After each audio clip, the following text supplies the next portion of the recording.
o movimento de independência de Porto Rico, que eu acho que é o Betantes, agora esqueci, e o José Martí, de Cuba. Então, as conexões que tinham entre os pensamentos anticoloniais em Filipinas, Cuba e Porto Rico. Filipinas e Cuba se separam da Espanha no mesmo ano, coincidentemente, 1898.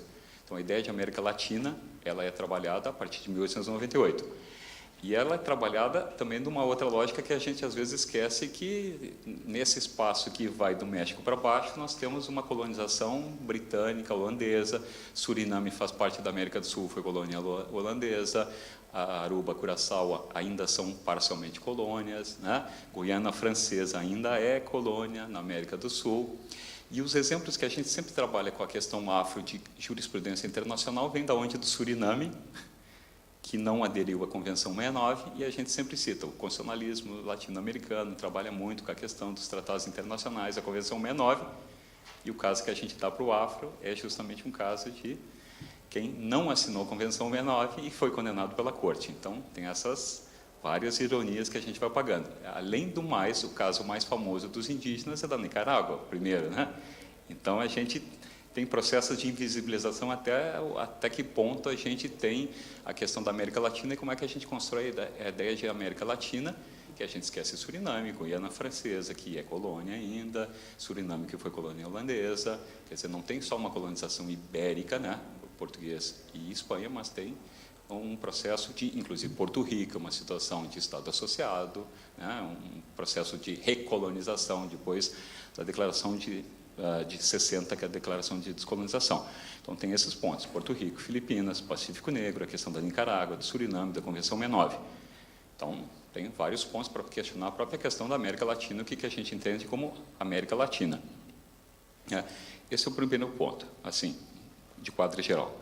Um outro segundo ponto que eu saliento é o seguinte: a gente trabalha muito com a ideia do Quijano, da questão da colonialidade de poder, e algumas ideias estavam no Caribe. Eric Williams, Cedric Robinson, Oliver Cox, o Wallerstein reconhece que a ideia de sistema mundo, o Oliver Cox escreveu quase todos eles em Trinidad e Tobago, coincidentemente. Trinidad e Tobago tem um grupo grande de marxistas negros que é ignorado pela academia. Quase todos eles de Trinidad e Tobago. E por que Trinidad e Tobago? Porque Trinidad e Tobago tem uma comunidade indiana grande, a capital é Puerto Espanha, né? Apesar da língua não ter sido colonizada depois por inglês, eu acho que por holandês também. Você tem uma ambiência tipo Suriname que permite uma interculturalidade na prática que não é reconhecida no geral.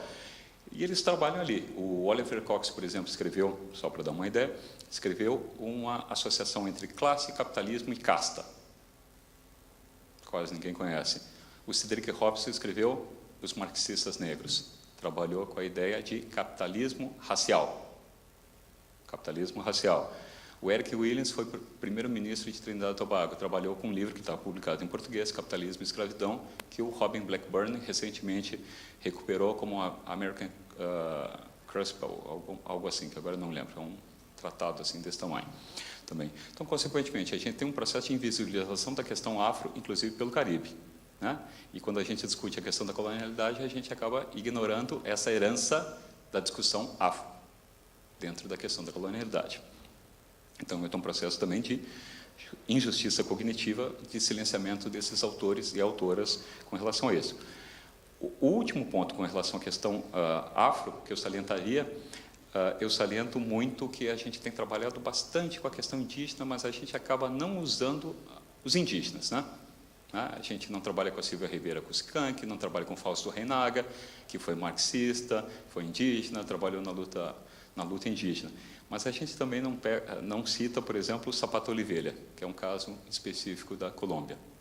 Agora, acabou, semana passada, dia 19, fez 10 anos da morte dele, teve um seminário em Popayán e se discutiu toda a obra. Ele foi antropólogo, foi médico, foi romancista, foi cientista social, foi tudo que é possível, né? E tudo que é possível, não, médico, folclorista, antropólogo, viajou pelos Estados Unidos, foi poeta, foi no Harlem, visitou o Senghor, conheceu o Abdias no Nascimento, estava em todos os lugares, né?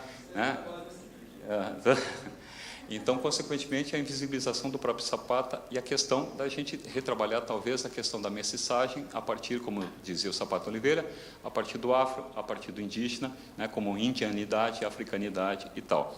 Eu gosto sempre de uma ideia, eu acho que a Gabriela participou uma vez, que eu falei, tem uma pensadora brasileira que todo mundo esquece, que é a Lélia Gonzalez, que diz assim, nós não somos americanos nem africanos, nós somos amefricanos. Ela trabalha com essa ideia da amefricanidade, né? Então, talvez a gente tenha aqui, assim, não só o que a Tatiana comentou, o Boaventura uma vez comentou, ele disse, a gente ficou com os substantivos e foi perdendo, a gente perdeu os substantivos e foi ficando com os adjetivos, né? A gente, é democracia, mas é democracia capitalista, é democracia socialista, e a gente só vai acrescentando os adjetivos, a gente perdeu a discussão sobre o próprio substantivo, né? Então, talvez a gente tenha que recapitular ou trabalhar com outras ideias ou com outros conceitos, reinventar os conceitos para a gente começar a trabalhar outros